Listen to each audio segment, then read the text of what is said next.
District council demand committee আজি আমি সংবাদমেল আয়োজন কৰিছোঁ।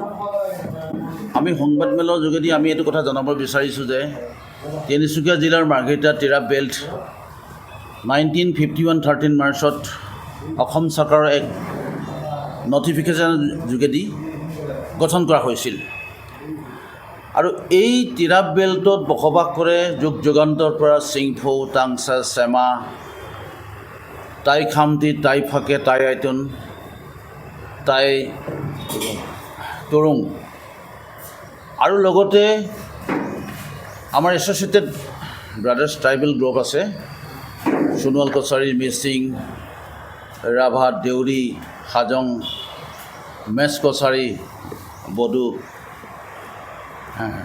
কমিউনিটিজ।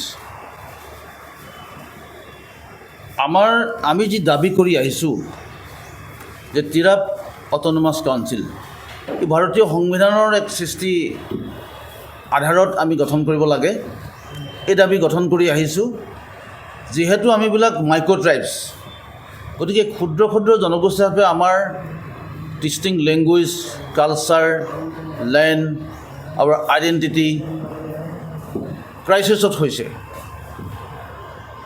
গতিকে আমাক এটা অট'নমাছ কাউন্সিল লাগে, আমাক economically, socially, politically, educationally upliftment কৰিবৰ কাৰণে।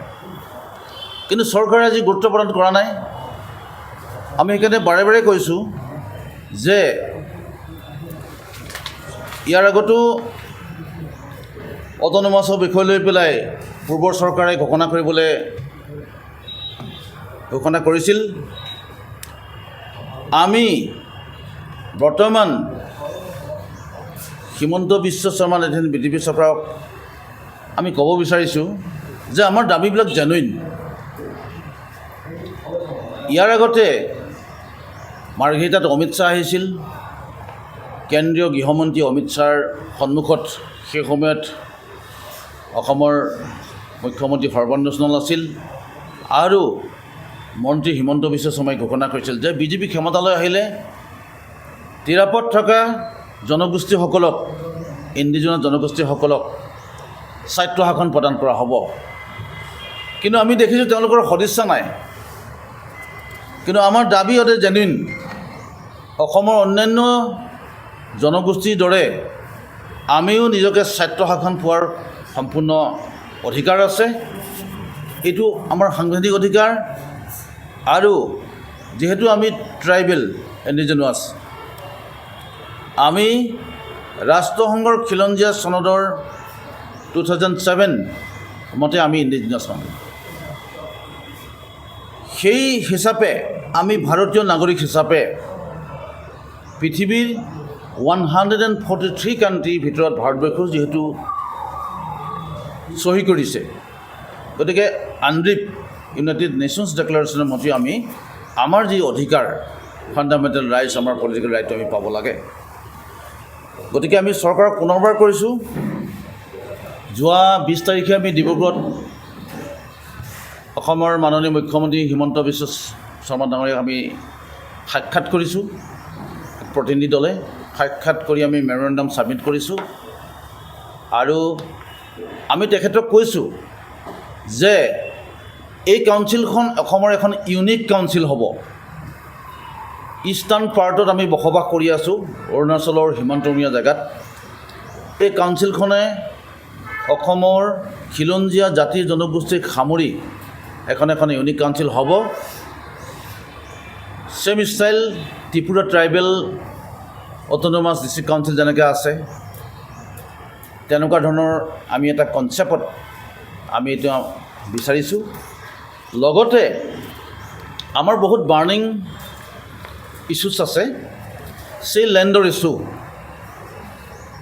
আজি আমি খুব দুখেৰে আপোনালোকৰ আগত জনাব বিচাৰিছোঁ যে large scale of encroachment is going in the Tirap tribal belt.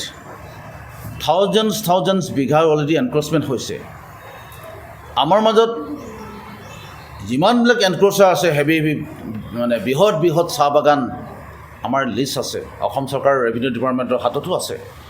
তাৰ ভিতৰত কথা অঞ্চলত কথা এখন এটা ৰিজাৰ্ভ আছিল, কথা ৰিজাৰ্ভ, কথা চিংফো গাঁও এটা এৰিয়া আছিল টিৰাপ বেল্টৰ অধীনত 600 বিঘা এবভ চাম ডিব্ৰুগড়ৰ এজন দীপক ভৰালী নামৰ মানুহে তাত বাগান কেনেকৈ খুলিবলৈ পালে, তেওঁ ডিব্ৰুগড়ৰ মানুহ।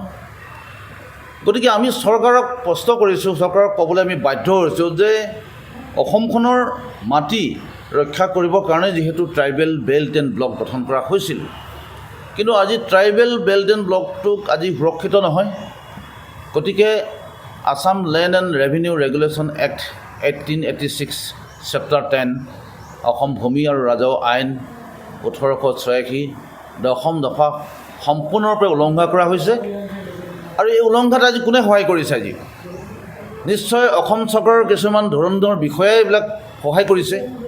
গতিকে আমি অসমৰ মুখ্যমন্ত্ৰী ডাঙৰীয়াক পুনৰ আমি কৈছোঁ, আহ্বান জনাইছোঁ যে অসমখনৰ স্বাৰ্থত ট্ৰাইবেল বেল্টৰ মাটি সুৰক্ষিত কৰক।